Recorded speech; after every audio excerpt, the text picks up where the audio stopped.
बिस्मिल्लाहिर्रहमानिर्रहीम। In this lecture we will solve example 4-3। इस example में आप लोगों को एक 6 पोल सिंक्रोनस जनरेटर दिया गया है जिसका फर फेस सिंक्रोनस रिएक्टेंस जो है यानी एक्स एस जो है वो 1 ओम है। It's full armature current is 60 ampere, 8.8 power factor lagging. This generator has friction and windage losses.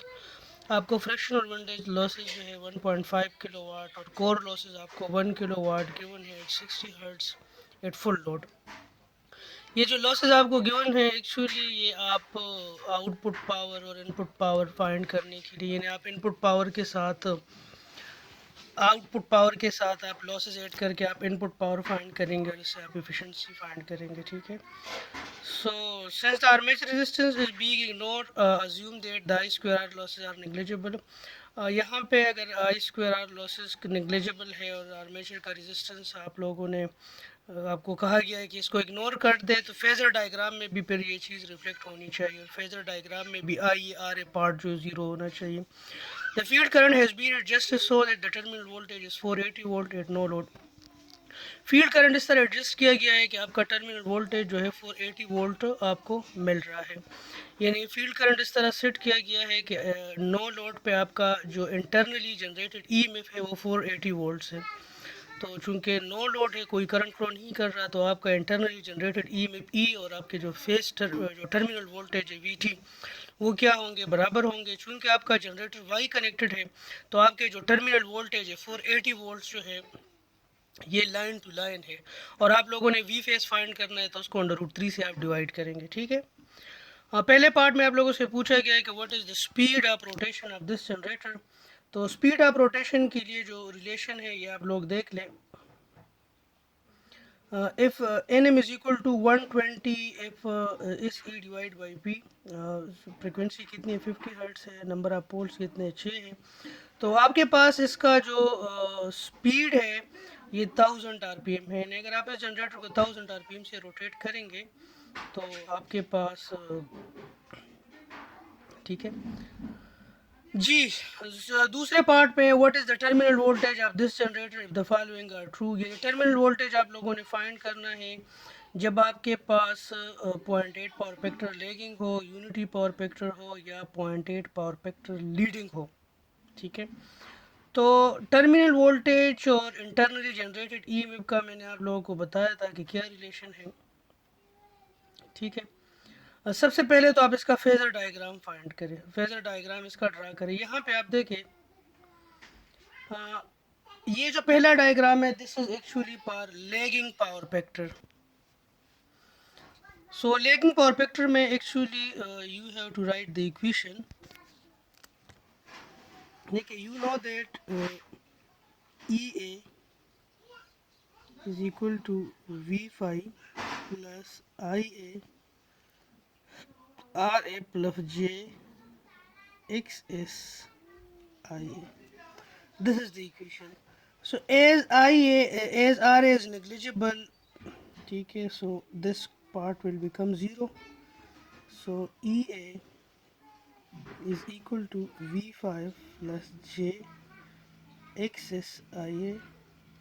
Now this is V5, power factor is lagging, so this is IA. Okay, so you have to add sorry V5 के साथ आप लोगों ने J access IA को add करना है। तो चूंकि पावर फैक्टर लैगिंग है यहाँ पे आप देखें V5 का इसके साथ एक्सेस के साथ एंगल 90 है और V5 का IA के साथ एंगल क्या है, थीटा है। ठीक है। तो आपने इन दोनों को काउंट करना है। ठीक है। इसका आप पैरेलल ड्रा करें और यहाँ पे एग्जैक्टली जो 90 एंगल है उसको आप ड्रा करें। सो यहाँ पे आप आएंगे दिस इज एक्चुअली एक्स आई ए, यानी आपने V5 के साथ एक्स एस आई ए को ऐड किया, जे एक्स एस आई ए को। So actually this is the resultant E A. अब what we have to find, यहाँ पे आप देखें this is the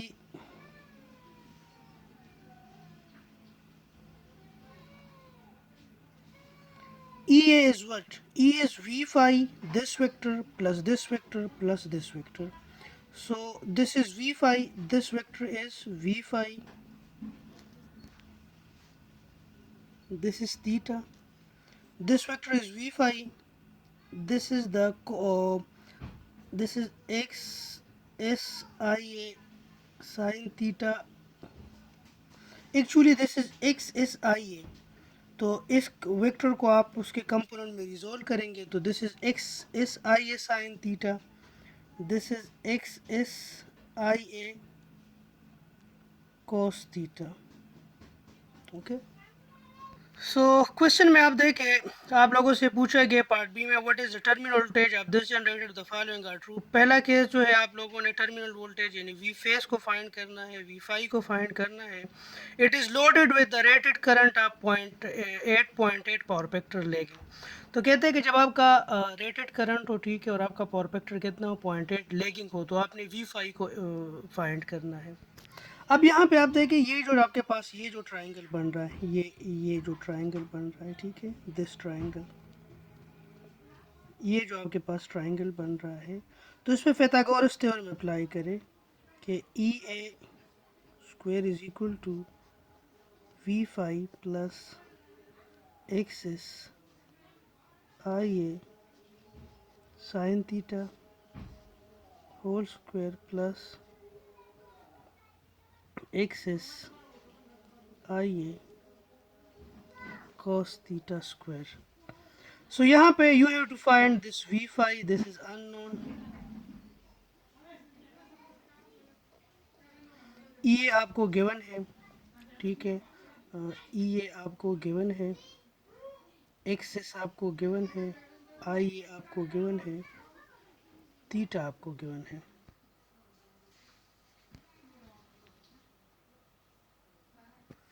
So EA is given,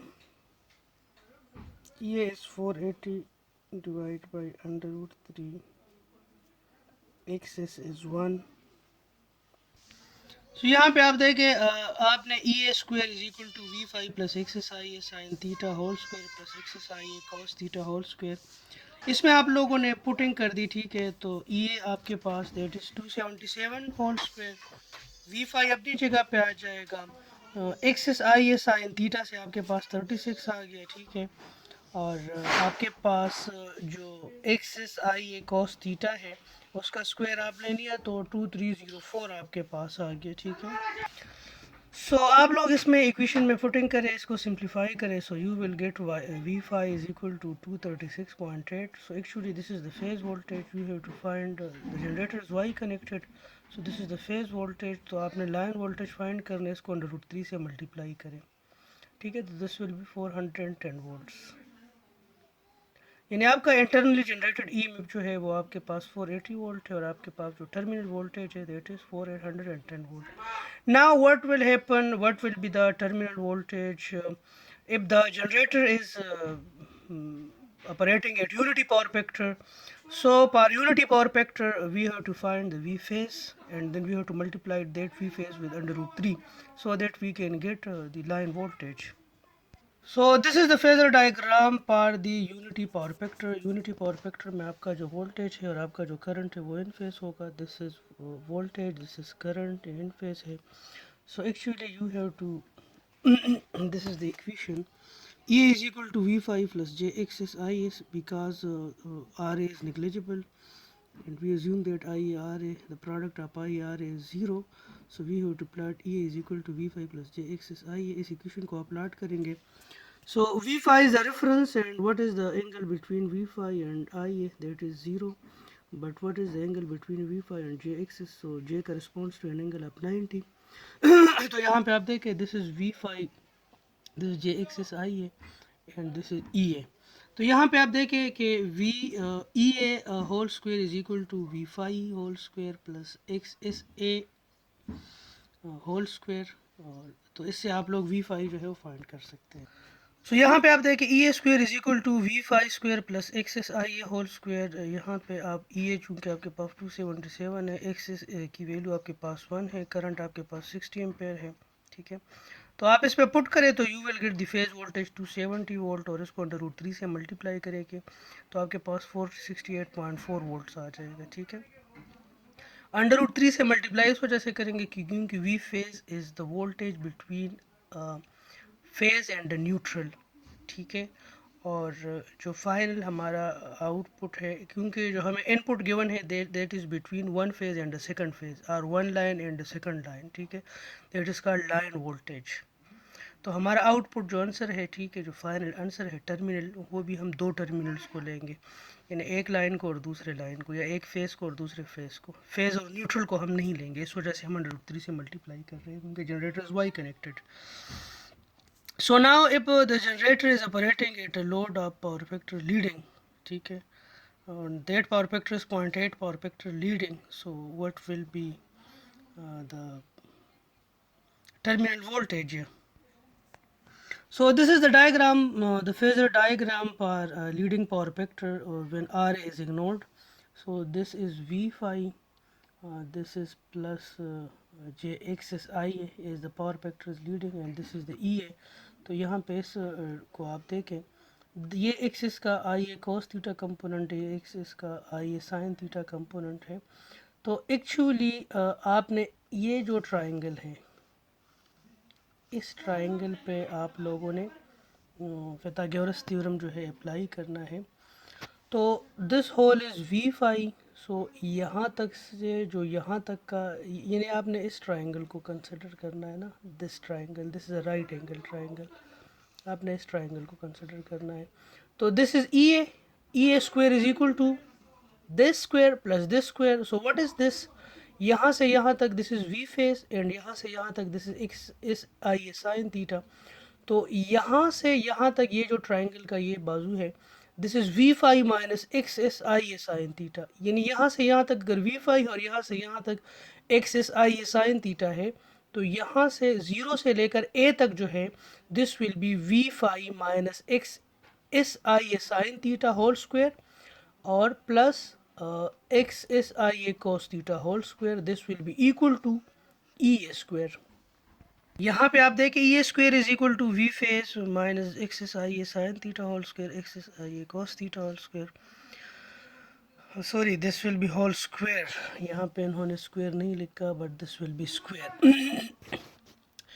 इसमें आप लोग वैल्यूज पुट करें, इसको कैलकुलेट करें तो you will get the phase voltage 308.8, और इसको √3 से मल्टीप्लाई करें तो यू विल गेट 535 वोल्ट। ठीक है, so the output of this generator 8.8 power factor leading, power 8 point factor leading, इसका टर्मिनल वोल्टेज जो है 535 वोल्ट होंगे। ठीक है, now let come to the part C के पार्ट सी में आप लोगों से क्या पूछा गया है।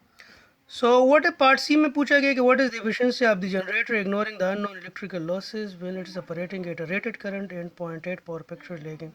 कहता है कि आपका पास अगर रेटेड करंट है, 0.8 पावर फैक्टर लैगिंग है, तो इसकी एफिशिएंसी क्या होगी। ठीक है, सो 0.8 पावर फैक्टर लैगिंग के केस में आप जो है इसका आउटपुट पावर फाइंड करेंगे, उसके साथ लॉसेस ऐड करेंगे तो आपके पास इनपुट पावर आ जाएगा। इनपुट और आउटपुट पावर का रेशो आप फाइंड करेंगे, सो you will get the efficiency. So P out is equal to 3 V phase IA cos theta. Output power is 34.1 kilowatt. Mechanical input power is equal to output power. Core losses, copper losses, mechanical losses ये आपको given है, इसको आप add करें तो you will gate 36.6 kilowatt. इनका ratio आप find करें, आउटपुट पावर को इनपुट पावर से डिवाइड करके 100% से मल्टीप्लाई करें, so the efficiency is 93.2% of this generator. Now you have to find the part D में आप लोगों से पूछा गया है कि आप लोग जो है इंड्यूस टार्क जो है वो आप फाइंड करें। तो input torque to this generator is Pn, torque applied by omega m. So torque applied is equal to Pn by omega. Pn कितना है, इनपुट पावर 36.6 किलोमीटर है, और इसकी हमने RPM निकाला था। हमने यहाँ पे पहले जो पार्ट है उसको आप रेडियंस पर सेकंड में अगर आप कैलकुलेट कर लेते हैं, व्हाट इज़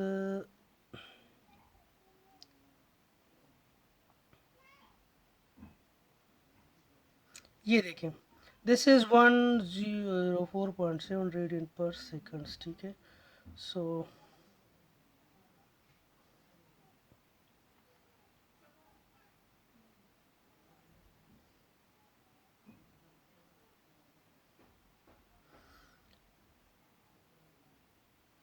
ठीक है, तो आप इसमें पुट करें तो you will get applied torque, नहीं this is not 104.7 radians per second, I will tell you.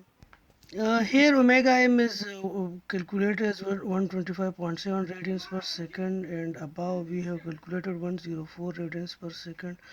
But actually the frequency is, if you change the frequency is 60 hertz, so you will get 136 radians per second.